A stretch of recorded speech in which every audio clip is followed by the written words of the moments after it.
If there's one thing we definitely have to give Demon King Academy is its portrayal of the cliche and how the cliche never feels like a distraction or a negative that this series has going for it, but rather they're generally a cute addition because rather than doing what most anime in a similar kind of Magic Academy setting would do, the cliches are the highlight of those series. They just copy and paste the big kind of lovey-dovey epic moments, and that's all they have because originality seems to be hard for most authors to come up with. There is plenty of moments where characters will say or do something that feels technically like an eye roll, but I never catch myself doing so, but rather I find them cute because I know these aren't the deciding factors of this anime, but rather those are just the kind of in-between moments, and the big epic moments are the actual more originality that this series has going for it, like the whole idea of the Demon Lord process and how they select their candidate and how the real one is basically viewed as a fake as we have to basically watch him start from zero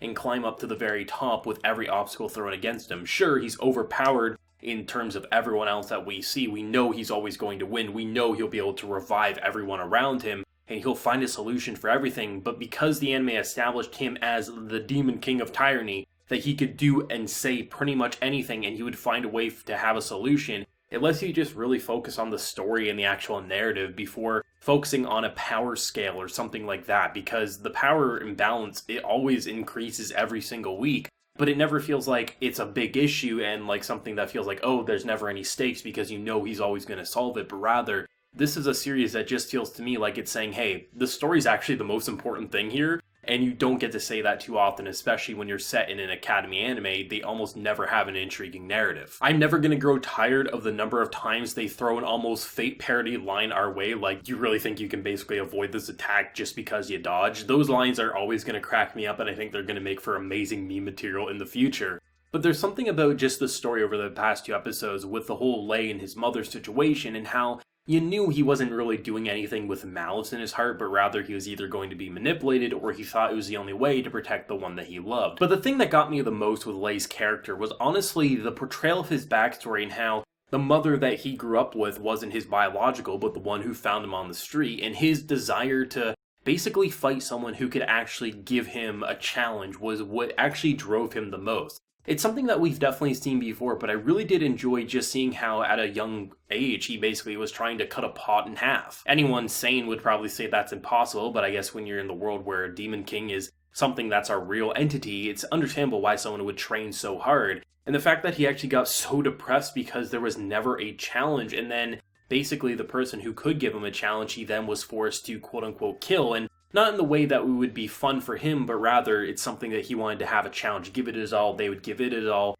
and there would never be something that would say like, oh, you have to do this and that because if you don't, we're going to kill your mother. And they actually go into a really interesting depth with the whole portrayal of spirits and how you have to understand what their basically source of their power is, and if you don't know that, it's kind of impossible to heal them. And I honestly had no idea what her source was. Looking back in hindsight, the idea of a sword, it totally makes sense, but it was really nice to see that in a show that makes you feel like nothing's ever going to go wrong or nothing's going to go wrong for this character. Like, I mean, look at the teacher. The teacher is as evil as they come, and it was brutal, don't get me wrong, with what he did to her, but of course you know, he's not just going to leave her dead, but instead he's going to twist it and bring her back and make her a half-blood, which is basically the biggest torture for her of all time, and he basically says, you know, maybe try seeing things from a different perspective and we'll see how it goes. That's a really nice turn of events because rather than going with the cliche revenge angle where it's just a pissed off guy, I mean, it's awesome to see him piss off, don't get me wrong. I think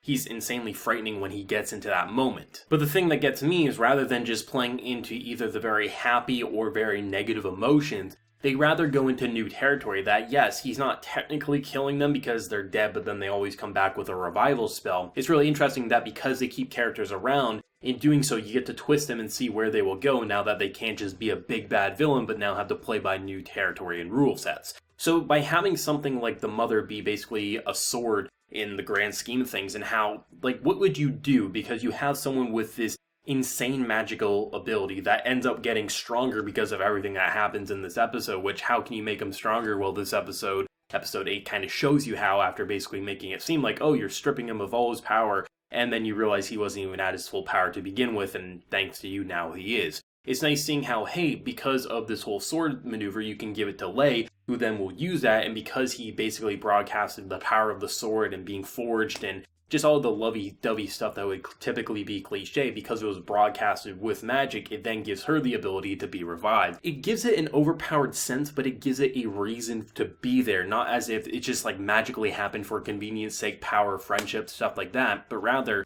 they're actually laying groundwork and rules down, so it makes it feel intriguing at the end of the day. I honestly don't remember the last time a show with this narrative could pull that off so elegantly, but Demon King is definitely setting an example in a bar for others to follow in the future, because this series is just remarkably fun while being savagely brutal all at the same time. I knew there wasn't going to be like real quote-unquote death. Either people who are evil are going to be under contract eventually, or he's going to keep them alive as more of a torture than anything. But it is nice to see that they're not pulling away and saying, hey, just because he's going to revive them and maybe make them a subordinate or something like that, we're still going to show that he's a Demon King at the end of the day. Even if he's definitely twisted on what we typically associate with a Demon King, you know, big evil horns and someone who does malice and things like that, not sacrifices himself for the greater good. It's still nice to see that that bitch of a teacher who was so obnoxious and so cruel and vile got stabbed and brutally wounded, and I loved it. Seeing her beg for her life is exactly what I wanted to see Anos do.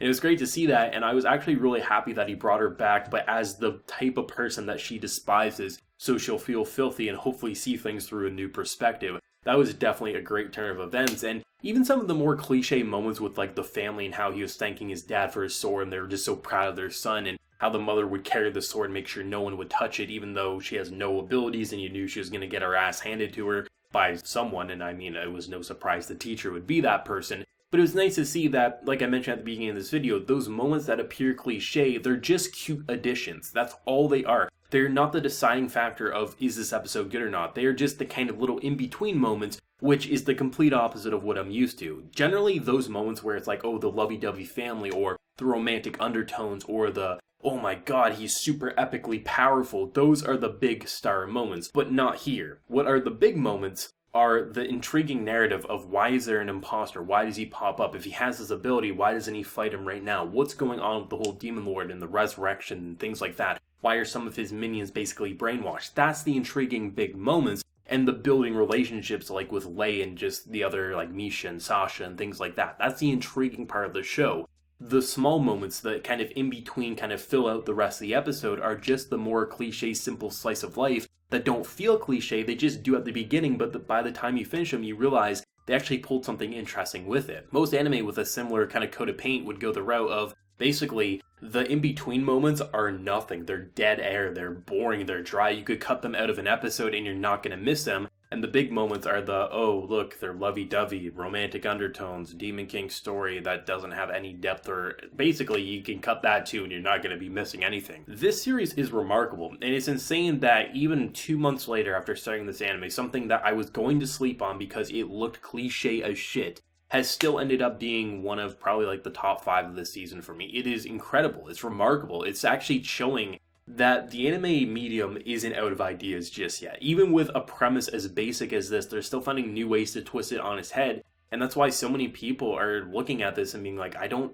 understand how did they do it, but they're doing it remarkably well. The animation and the art style is continuing to blow me away. Like, I am absolutely adoring how they're continuously finding new ways to spice up the magical flair. It is remarkable how good the line work is in even 2D hand-drawn sequences. It looks incredible, it sounds incredible, and I love it so much. Honestly, typically with these shows, the most impressive aspect to magic animation is more 3D, which may sound insane to say because generally anime communities don't like 3D animation, but magic generally works pretty well when you have explosive colors as far as the eye can see, but this series is doing a great job with that, and the voice actors are still getting better. Even the little cheerleader squad, who generally would be an eye roll and you wouldn't care about them in the slightest, their voice actors give you a reason to feel like, I understand why they're cheering for this guy, because he legitimately inspires people to follow him. He's not just some random anime boy who gets everyone to fall in love with him, but if he's the Demon Lord of Tyranny, and he's basically proving that time and time again, why wouldn't people follow him without a second guess in their mind?